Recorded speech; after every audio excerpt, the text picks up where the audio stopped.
Okay guys, हम लोगों ने अकाउंटिंग ट्रीटमेंट ऑफ गुडविल के दो इलस्ट्रेशंस किए थे प्रीवियस वीडियो में। इलस्ट्रेशन 4 एंड 5, 1 2 3 तो रेशियो वाले थे, ठीक है। चेंजिंग प्रॉफिट शेयरिंग रेशियो का चैप्टर चल रहा है।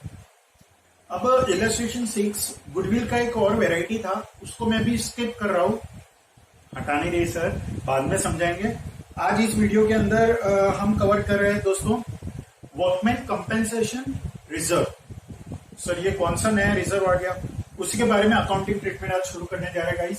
Accounting treatment of workman compensation reserve illustration 7 solve करूंगा और अच्छे से समझा दूंगा होता क्या है। पहले समझो ये वर्कमैन कंपेंसेशन रिजर्व है क्या।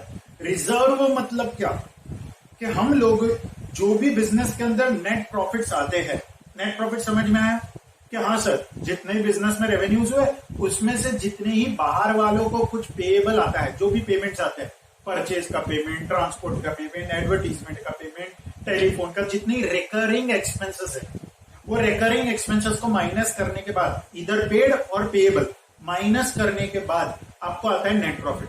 आप लोग समझ में आ रहा है मैंने क्या बोला? रिकरिंग एक्सपेंस, कैपिटल एक्सपेंडिचर नहीं, रेवेन्यू एक्सपेंडिचर। हाँ सर, नेट प्रॉफिट। अब ये नेट प्रॉफिट जो आता है, ये प्रॉफिट किसको बिलोंग करता है दोस्तों? ओनर्स को। नेट प्रॉफिट दे दो, हमने चैप्टर 1 में देखा, या तो आईओसी के नाम से, सैलरी के नाम से, कमीशन के नाम से, या directly profit transferred in their profit sharing ratio. पक्का सर, समझ में आया? होता क्या है रिजर्व्स? अगर आपने देखा होगा पहले तो जनरल रिजर्व बनाते थे, तो ये एक तरीके का स्पेसिफिक रिजर्व है। वो जनरल था, कोई भी पर्पस के लिए वो पैसे को यूज किया जा सकता है इन फ्यूचर। लेकिन ये है वर्कमैन कंपेंसेशन रिजर्व, जिसको अपन स्पेसिफिक रिजर्व बोलेंगे। क्या बोलेंगे? स्पेसिफिक। इसका एक स्पेसिफिक काम है। क्या नाम है? Workman compensation. अब वर्कमैन कंपेंसेशन मतलब क्या है कि कई दफा आपके जो बिजनेस होता है वो मैन्युफैक्चरिंग वगैरह का होता है, या कोई इस तरीके का कि जिसके अंदर बहुत ज्यादा यू कैन से कि मैनुअल या लेबर वर्क, बहुत ज्यादा लोडिंग अनलोडिंग ऐसा सब चलता है, तो आपके उधर कोई फिक्स्ड लेबर के हिसाब से काम करते हैं, मतलब वर्कफोर्स बहुत ज्यादा है। और फैक्ट्री वगैरह में क्या होता है, अगर आप लेबर इंटेंसिव मेथड अपनाते हो तो, या कोई भी मशीन इंटेंसिव और उसके अंदर लेबर लोग भी काम कर रहे हैं, तो कई दफा क्या होता है, कुछ एक्सीडेंट सा हो जाता है, जानबूझ के नहीं, या प्रॉपर रिपेयर्स रखा तो भी हो सकता है कि कुछ एक्सीडेंट आ जाए। तो कई दफा क्या होती है कि कई कंपनियां अपने वर्कर्स की सेफ्टी के लिए एक फंड क्रिएट करके रखती है कि मान लो अगर वर्कर को कुछ काम करने के दौरान इंसिडेंट होने पे उसको लग गई, उसका कुछ हाथ पे कुछ गिर गया, या हाथ ब्रेक हो गया, उसका कुछ ऑपरेशन कराना पड़ा, या ऐसा कुछ जो उसको ट्रीटमेंट के लिए पैसे लगेंगे, तो वर्कर आपसे डिमांड कर सकता है, क्योंकि फैक्ट्री में काम करने पे हुआ। और कई दफा कोई कंपनियां तो for as a social responsibility समझ करके ये फंड क्रिएट करती है, और उनको करना ही चाहिए, ताकि जब ऐसा कोई क्लेम आए, मेरे वर्ड्स को ध्यान देना, ये अकाउंटिंग में यूज होने वाला है, अगर वर्कर से कोई क्लेम आए तो कंपनी के पास उसके लिए रिजर्व्स था, वो रिजर्व में से वो क्लेम को वो मीट कर लेगी। समझ में आया? ये होता है वर्कमैन कंपेंसेशन रिजर्व। तो वर्कमैन कंपेंसेशन रिजर्व कैसे बनेगा, ध्यान से देख लो, एक बार अच्छे से समझ लो। फॉर एग्जाम्पल अगर आप इलस्ट्रेशन 7 देखोगे, illustration 7, okay, page number 4.12, illustration 7 देखोगे, उसके अंदर एबीसी 3 पार्टनर है, having the profit sharing ratio 4:3:2। They decided to change the profit sharing ratio 2:3:4। Profit sharing ratio में चेंज है, and the balance sheet extract as on that date shows that firm के पास liability side में workman compensation reserves के नाम से 90,000 रुपए already पड़े हैं। ये 90,000 वर्कमैन कंपेंसेशन रिजर्व के अकाउंट में बैलेंस कैसे दिखा या किस तरीके से आया, वो समझो। कि जो फर्म का प्रॉफिट था मान लो 1 लाख, पिछले 2 साल में मान लो ये 90,000 बनाए। कैसे बनाए होंगे कि 1 लाख का नेट प्रॉफिट आया, उसमें से 45 ट्रांसफर किया फॉर एग्जाम्पल। फिर उसके अगले साल एक और क्या किया कि जब 2 लाख का प्रॉफिट हुआ तो पीएनएल अप्रोप्रिएशन में क्या किया, पहले वर्कमैन कंपेंसेशन रिजर्व के नाम से 45,000 हटा दिया, workman compensation reserve short form use कर रहे सर, ठीक है, पूरा नहीं लिखा, तो 45,000 निकाल दिया, फिर 45,000 निकाल दिया, तो फर्म के पास टोटल कितने आ गए? 90,000। ये 45 निकालने के बाद जो प्रॉफिट आता है ना, वो अपन प्रॉफिट ट्रांसफर करते हैं to the partner in their profit sharing ratio. एक और लॉजिक समझना है इसमें, उसका मतलब सर ये कि ये जो प्रॉफिट ओनर का होता है, ये ओनर को आज हमने डिस्ट्रीब्यूट किया ही नहीं और एक तरीके से फंड रिजर्व डाल दी। रिजर्व मतलब अभी तक वर्कर्स से कोई क्लेम आया नहीं है, फिर भी हम हमारे इच्छा से कुछ एक गल्ले के अंदर पैसा डिपॉजिट रख रहे हैं, पिकी बैंक जैसा, कि भाई मान लो फ्यूचर में क्लेम आया तो पिकी बैंक खोला जाएगा, उसमें से दे दिया जाएगा। अज्यूम करो। समझ में आ रहा है सर यहाँ पे क्या बोल रहे हैं? उसका मतलब क्या गाइस, देखो कि हम लोगों ने क्या किया, जबरदस्ती पार्टनर्स के प्रॉफिट रोके। अगर ये प्रॉफिट नहीं रुकते तो इधर प्रॉफिट ट्रांसफर पूरा 1 लाख आता। यस सर, कौन से रेशो में? ये रहा 4:3 में होता कि नहीं होता? हो जाता सर। समझ में आ रहा है कहने का मतलब? यानी कि ऐसे एग्जांपल लिए सर ने कि हाँ sir, PNL appropriation account debit to workman compensation reserve, ऐसी जर्नल एंट्री बनेगी अगर workman reserve compensation reserve create किया गया होगा तब। तो कितना क्रिएटेड है? 90,000। तो ये जब 90,000 क्रिएट हुआ होगा तब जर्नल एंट्री क्या हुई होगी guys? PNL appropriation account debit to workman compensation reserve. तो समझ में आया कि नहीं आया? यानी कि जो नेट प्रॉफिट था 1 लाख, उसमें से 45 हटाए, बाकी के 55 दे दिए गए होंगे। फिर अगले साल और 45 हटाए और बाकी के दे दिए होंगे, तो टोटल कितने आ गए? 90,000। मैं अज्यूम कर रहा हूं कि 2 साल में 90,000 का रिजर्व क्रिएट किया था। रिजर्व अगर आपको समझ में आया होगा तो आगे की जर्नल एंट्री समझा पाऊंगा। ठीक है, ये होता है रिजर्व। अब यहां पे अलग अलग आपको केस दिए हैं कि अगर रिजर्व है और प्रॉफिट शेयरिंग रेशियो चेंज हो गया है, ओके, प्रॉफिट शेयरिंग रेशियोज अगर उसके अंदर चेंज है तो ये रिजर्व का क्या किया जाए, लॉजिकली समझते हैं। और यहां पे अगर क्लेम है तो क्या होगा, अगर नहीं है वर्कर्स के हिसाब से। क्लेम मतलब क्या? Amounts demanded by the workers.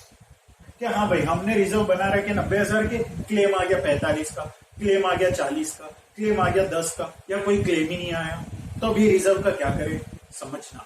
देखो case 1, show the accounting treatment under the following alternative cases. Case 1, when no information as to the claim is given. जब ये प्रॉफिट शेयरिंग रेशियो का चेंज का आपने डिसीजन लिया तो फर्म रिकॉन्स्टिट्यूट होने वाली है। प्रीवियस वीडियोस में हम लोगों ने समझ लिया था कि फर्म रिकॉन्स्टिट्यूशन, फर्म का पुनर्जन्म, और कुछ नहीं, सब कुछ वही रहेगा फिजिकली, लेकिन ऑन पेपर बदल जाएगा। तो ये रिजर्व जो हमने क्रिएट किए थे, ये रिजर्व, इसके ऊपर कोई क्लेम नहीं आता है। जब कोई क्लेम नहीं आता है at the time of profit sharing ratio change होता है तब, तो ये जो रिजर्व बचा था ना प्रीवियस फर्म की बुक्स में, तो न्यू जो फर्म रिकॉन्स्टिट्यूट हुई उस फर्म के बुक्स में ये रिजर्व्स नहीं दिखाया जाएगा। वो रिजर्व्स किसके हक थे, या वो रिजर्व्स किसके प्रॉफिट्स रोक करके हमने क्रिएट किए थे, वो प्रॉफिट्स हमने रोके थे ओल्ड पार्टनर्स के। खैर पार्टनर्स तो वही है, ये पार्टनर्स के इन their old profit sharing ratio. उसका मतलब अगर ये हमने रिजर्व्स नहीं क्रिएट किए होते तो ये 1 लाख कौन से रेशियो में बढ़ता, 4:3 में कि 2:3 में, न्यू में कि ओल्ड में? सर ओल्ड में। यानी ये रिजर्व्स अगर क्रिएट नहीं करते तो प्रॉफिट बढ़ता 4:3 में। तो ये रिजर्व जो आज, अब इसका कोई काम नहीं है, ओल्ड फॉर्म के रिजर्व्स का ये याद रखना, न्यू फॉर्म में कोई काम नहीं रहेगा जब तक क्वेश्चन में स्पेसिफिकली स्टेटेड ना हो कि ओल्ड फॉर्म ये चाहती है कि न्यू फॉर्म के अंदर वो रिजर्व ऐसा कैसा दिखे। ये क्वेश्चन में ऐसा बोला है क्या कि ये जो 90,000 का रिजर्व है ये न्यू फॉर्म के अंदर हमें कैरी फॉरवर्ड करना है? ऐसा कुछ नहीं बोला। तो हम क्या करेंगे, ये जो ओल्ड फॉर्म थे उसके अंदर जितने ही रिजर्व्स होते हैं वो डिस्ट्रीब्यूट कर देते हैं। किसको? पार्टनर्स को। कौन से रेशियो में? ओल्ड रेशियो में। क्यों सर? क्योंकि आपने उनका ये पैसा रोका था ओल्ड रेशियो में। अगर ये पैसा बढ़ जाता तो ओल्ड रेशियो में बढ़ता, तो वो बांट दिया था कि आपने नहीं बांटा था, रोक दिया था। तो अब अगर बांटना है तो कैसे बांटेंगे, न्यू रेशियो में कि ओल्ड रेशियो में? But obvious sir old ratio में, क्योंकि उनका पैसा रोका दिया था ओल्ड रेशियो में। समझ में आया यहाँ पे थंब रूल? सर ये एक्सप्लेन करना चाहते हैं कि ये जो अब वर्कमैन कंपेंसेशन रिजर्व है, यहाँ पे क्या बोला है, when no information as to the claim is given. जो वर्कर्स है उनसे ऐसा कोई क्लेम नहीं आया, अभी तक कुछ एक्सीडेंट नहीं हुआ है या कुछ भी नहीं हुआ है at the time of changing profit sharing ratio. तो ये जो रिजर्व था अब उसको न्यू फॉर्म में ले जाना नहीं है, तो ओल्ड फॉर्म में ही दफन करो उसको, खत्म करो उसको।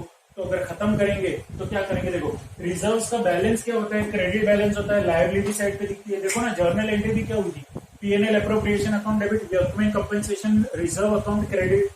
तो क्रेडिट वाली आइटम है उसको डेबिट करना है तो एंट्री क्या हो जाएगी, कैंसिल करना है तो एंट्री क्या हो जाएगी, workman compensation reserve account debit. Debit मतलब रिजर्व्स को कैंसिल करना, रिजर्व बनाते हैं तो क्रेडिट, रिजर्व्स कैंसिल करते हैं तो डेबिट। और ये पैसा किसका रोक दिया था हमने? पार्टनर्स का। कौन से रेशो में? ओल्ड रेशो में। तो उनको ये ओल्ड रेशो में पेएबल बता दो। मतलब ये 90,000 अगर पुराने समय में रिजर्व नहीं बनता और बांट देते तो कैसे बांटते? 4:3:2 में कि 2:3:4 में? सर 4:3:2 में। तो आज जब प्रॉफिट शेयरिंग रेशियो का चेंज का डिसीजन लिया जाएगा तो ओल्ड बुक्स में, क्या बोला सर ने? ओल्ड बुक्स में फॉर्म क्लोज होएगी और न्यू बुक्स में न्यू फॉर्म स्टार्ट होएगी। तो ओल्ड बुक्स के अंदर ये रिजर्व्स कैंसिल होकर के ए को, बी को और सी को पेएबल बताएंगे इन ओल्ड रेशियो। आपको ये ध्यान रखना। बोलो लॉजिक समझा कि नहीं समझा? पक्का? चलो आगे। When there is no claim, case 2। एक तो बोला क्लेम का कोई इंफॉर्मेशन नहीं है तो हमने क्या माना कि नो क्लेम, और दूसरा केस क्या दे रहे? When there is no claim। तो अगर क्लेम नहीं है तो भी यही केस 1 और केस 2 की सेम है। अगर कोई क्लेम ही नहीं है तो रिजर्व क्या करो? बंद करो और पार्टनर्स को पेएबल बताओ। कौन से रेशियो में? Old ratio. समझ में आया? ठीक। तो जर्नल एंट्री आप लोग लिखते रहना। हाँ, जर्नल एंट्री के सॉरी नरेशन आप लिखते रहना। नरेशन के मार्क्स होते हैं। स्टैंडर्ड डिडक्शन होगा 25% के हिसाब से। टोटल अगर क्वेश्चन 8 मार्क्स का है तो 25 मार्क्स के हिसाब से, अगर एक भी जर्नल एंट्री नहीं लिखी तो 25% के हिसाब से आपके अप्रोक्सीमेटली 2-1 मार्क 1.5-2 मार्क्स कट जाएंगे। पूरी जर्नल एंट्री सही रही और नरेशन नहीं लिखा तो नरेशन भी लिखना, और सर के जैसा ऐसा शॉर्टकट मत मारना। वर्कमैन कंपेंसेशन रिजर्व लिखना पूरा, WCR नहीं तो मार्क्स कटते हैं। ठीक है, चलो। तो case 3, when a claim on account of workman compensation is ₹45,000। हाँ, अब केस 3 में क्या बोला कि भाई आपके पास भले रिजर्व्स 90,000 के हैं लेकिन वर्कर्स से क्लेम आ गए हैं 45 के। मतलब कि हाँ चलो हमारे रिजर्व्स बनाने का कुछ काम आया। क्या काम आया? कि जो हमने 90,000 का रिजर्व बनाया था वर्कर ने क्लेम कर लिया, डिमांड कर लिया 45,000 के। कुछ एक्सीडेंट वगैरह हुआ होगा, लकी वकी होगी, ऑपरेशन करवाया होगा तो वो इतना खर्चे का डिमांड कर रहा है कि भाई इतना हुआ या इतने टाइम तक भी नहीं आ पाया तो मेरा ये नुकसान हुआ, वो जो भी। ठीक है, तो वो 45,000 उसको क्लेम चाहिए। तो केस 3 में होगा क्या? रिजर्व्स तो क्लोज होएगा, रिजर्व्स तो पूरा 90,000 खत्म होएगा। हम एक नई लायबिलिटी क्रिएट करेंगे। क्या करेंगे guys? New liability. Amount payable बताएंगे। क्या नाम से?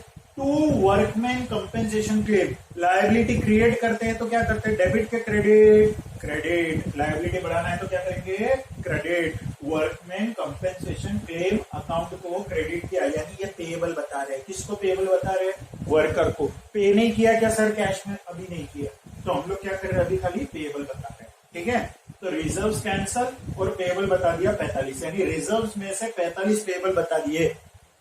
रिजर्व्स 90,000 पिकी बैंक में थे, पिकी बैंक में से 45 वर्कर के लिए साइड में रख दिए तो अब कितने बचे? 45। उसका क्या काम? कुछ भी काम नहीं। तो क्या करेंगे? पार्टनर्स को बांट देंगे इन देयर ओल्ड रेशियो। तो बचा हुआ 45,000 कैसे बांट देंगे?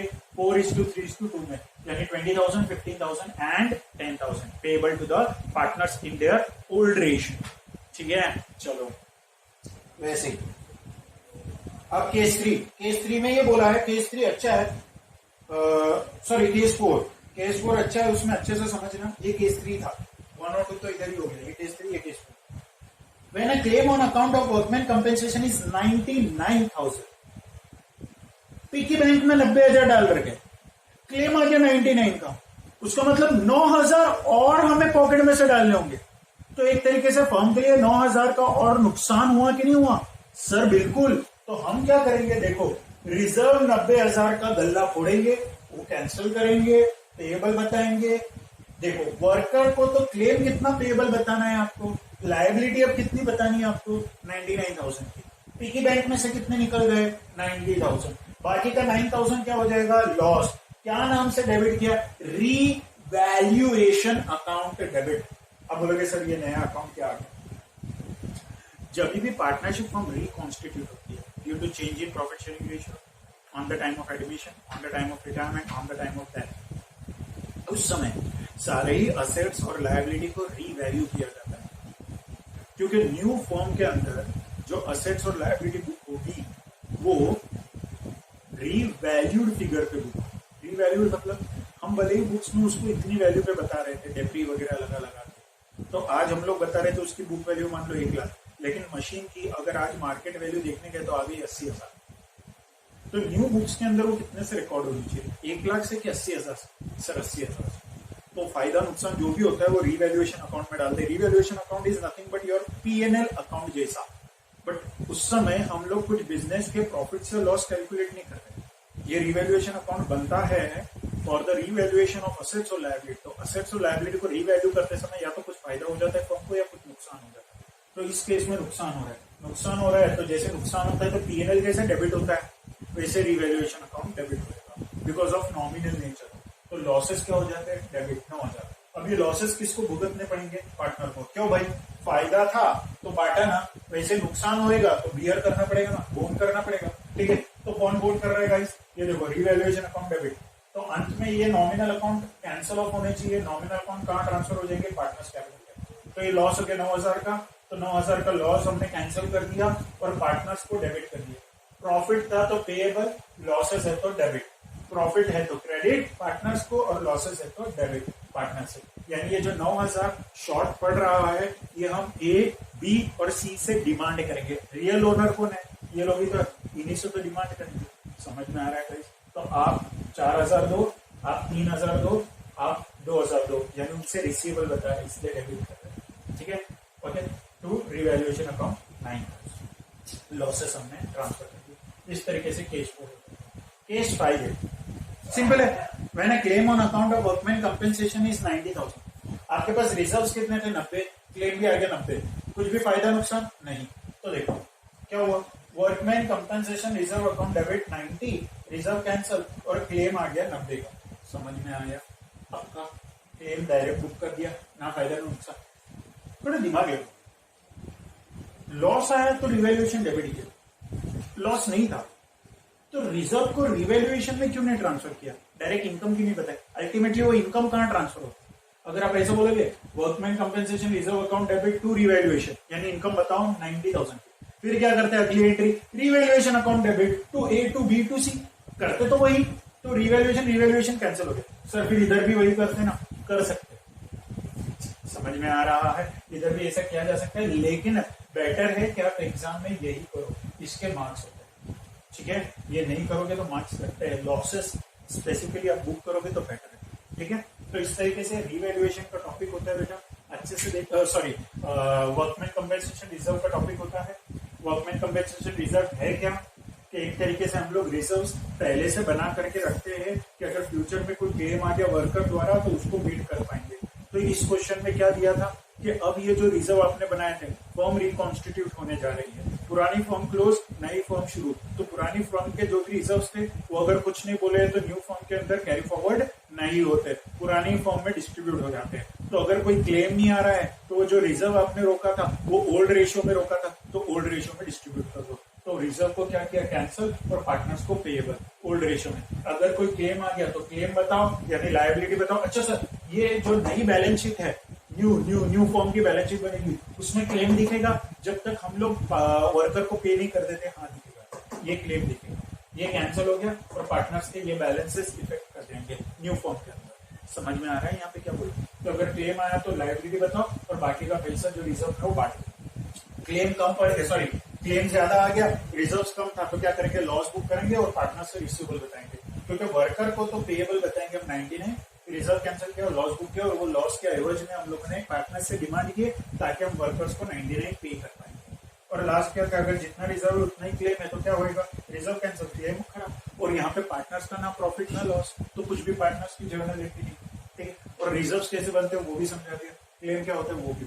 ठीक है, एक बार अच्छे से देख लेना। फिर भी कुछ भी डाउट है you can contact me. Thank you very much. मिलते हैं with the new topic, that is accounting treatment of investment fluctuation. Thank you very much.